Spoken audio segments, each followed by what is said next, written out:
This was, at least on paper, this was obviously the toughest stretch of the season for you guys. You played number one, and number 5.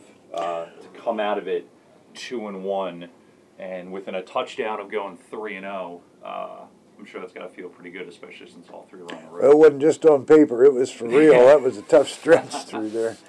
Yeah, our kids have really done well. 3 tough road games against 3 undefeateds, and I thought yesterday I was so proud of our defense because you go up against a triple option, and boy, it's a different kind of preparation.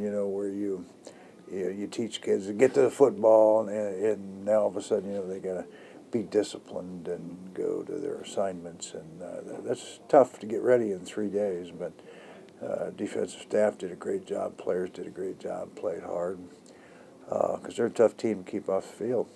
And with no offensive touchdowns for today, it's quite an accomplishment. I was going to say they had 28 rushing touchdowns coming in, and you guys held them to about 70 or 80 yards below their season average for rushing. What was the secret? Was it just discipline, like you said, or what kind of allowed that to come to fruition? Well, I think the kids took it as a challenge. It was kind of fun to get ready for, and stimulated some things. It was a little different. Coaches prepared them well, and kids carried out the plan. Anytime you hold somebody to field goals for the day, you've done a great job.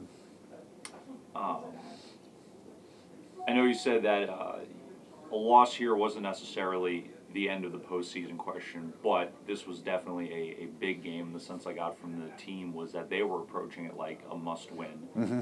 How much of a boost is this to come away with this win? Well, you got to take one game at a time, and you look down. We got through the big 3 stretch there, but it's not going to be easy. Some of these games coming down the road. Taylor's playing well right now. Siena Heights is a second-year program, but they're playing awfully well. Stan Perry's the former head coach at Ball State's running the offense for them, so they're a well-coached team. Lindenwood that we play late in the year, I think they've got a winning record right now, so there's no easy ones. I look at the schedule has prepared us when we get into postseason play. There's not going to be a more difficult playoff stretch than what we've had the last 3 weeks. So from that perspective, I think it's been good. It's been tough. It's been grueling. But, in terms of playoff position, I would guess that win, if we're able to win out, secures us at least a round or 2 at home. And you never know how things are going to fall once you get in there.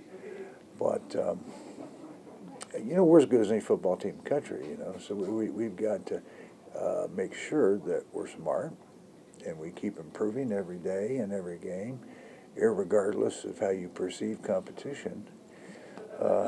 Anything can happen. So, we just got to keep getting better because this stretch may not look on paper like what the 3 prior to that did, but it's going to get tougher somewhere along the line. Big day for Austin, obviously. What does he mean just by his presence on the field, both in the offense and in the special teams game? When in doubt, get the ball to AC. Big coaching decision. Find a way to get it in his hands.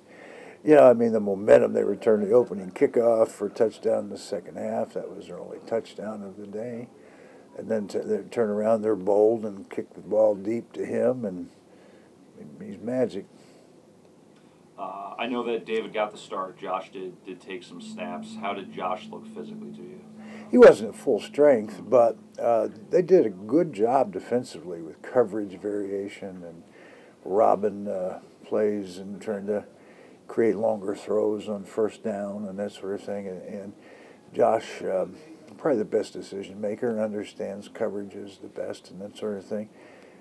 They did some good things, but we decided because of what they were doing that we felt we had to put the guy in there that understood things well. He's kind of like a coach on the field, and to get us in the best opportunity to make plays. So even at 90%, he did a good job.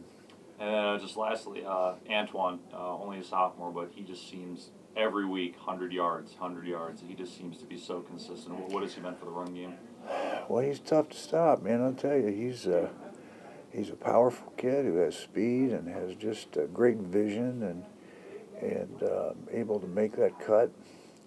So, you know, you got run threats there with he and Kyle Matheson. We got depth of quarterback. You know, some people, you know, boy, our quarterback was out. If our quarterback was there, well, our quarterback's been off and on with injuries as well. But, you know, you got to play with what you got, not what you don't have. And, you know, again, I'm real proud of how our defense has come along right now because you can win championships with defense.